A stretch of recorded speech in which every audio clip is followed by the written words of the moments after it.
now India is known for its tea fields, and that's becoming marginalized. So it's something that really India as a country and the politicians there need to consider, because that is part of the culture as well as their economic revenue. Yeah, it's a delicate balancing act, because there is this tremendous need for development and growth in India to continue to support the rapidly growing economy there.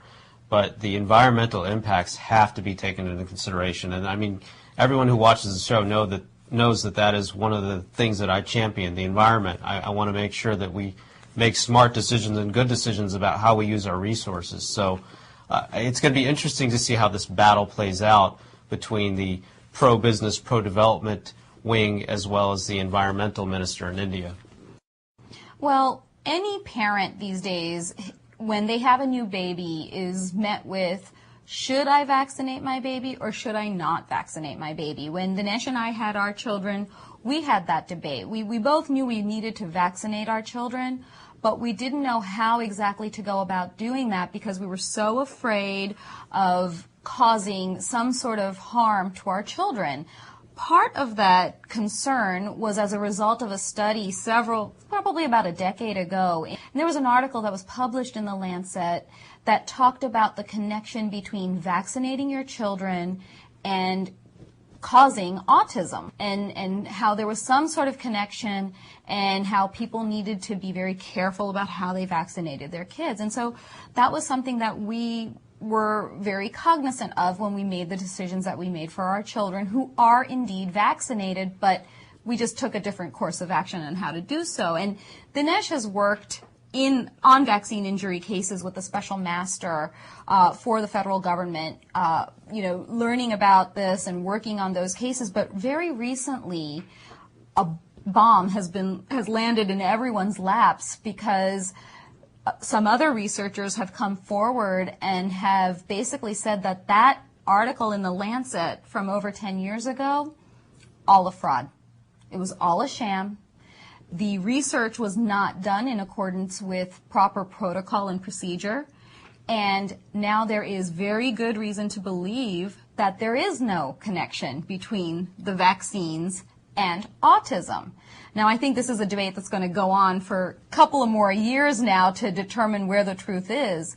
But wow, has that stirred up a lot of controversy and a lot of concern, because there's a whole decade of parents who chose not to vaccinate their children, and we have seen a rise in chickenpox, measles, mumps, because people have decided to refrain from vaccinating their children. And so now illnesses that we thought were long gone, that we never had to worry about, are making a comeback solely due to this one article linking vaccines to autism.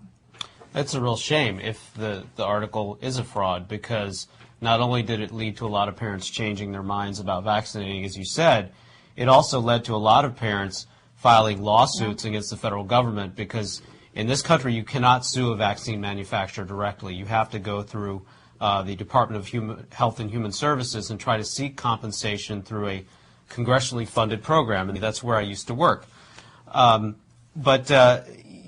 These vaccines, the supposed link between autism and vaccination led to a onslaught of cases being filed about 10 years ago in the Vaccine Injury Court. Thousands of parents filed claims whose children suffered from autism, claiming that there was a causal link between these vaccines and the condition of autism that their children were suffering from.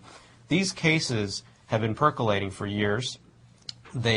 Countless hours and countless legal fees have been expended on both sides trying to litigate this issue.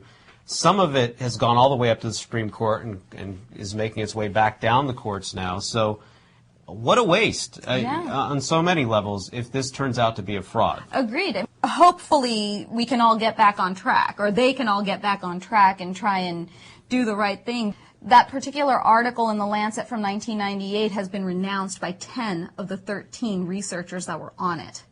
So, I mean, that shows that even the researchers that produced the data for that particular article, they're distancing themselves from it. Yeah, and as young parents, I think it's important for us to disclose that we have vaccinated our children. we have made sure that they've received every single vaccination that they should receive as recommended by their pediatrician, and we definitely encourage parents out there to do the same. Well, congratulations are in order. Last Monday, Auburn, an undefeated team this year, won the BCS Championship. And of course, you're referring to football, college Yes. football, and they did win the BCS National Championship. And yes, it is with some reluctance that I say congratulations to them, because I am an Alabama fan. I grew up in Alabama, as everyone knows. And I'd say the one good thing about Auburn winning is that we have to go back probably 50 or 60 years to when Texas and Texas A&M won back-to-back national championships. That's the last time two teams from the same state have won back-to-back national championships. So Alabama and Auburn have both won national championships back-to-back. So congratulations to them. That's about all I can say about Auburn.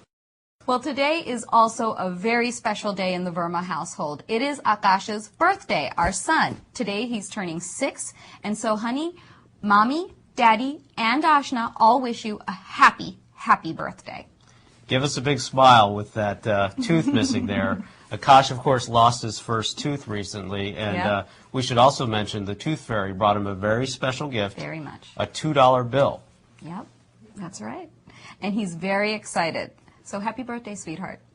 Well, that's about all we have for you today, folks. Stay tuned for the interview coming up next with Kiran Ahuja, who is the Executive Director of the White House Initiative on Asian Americans and Pacific Islanders. Well, again, thank you for having us in your homes. See you next time. Namaste. Namaste.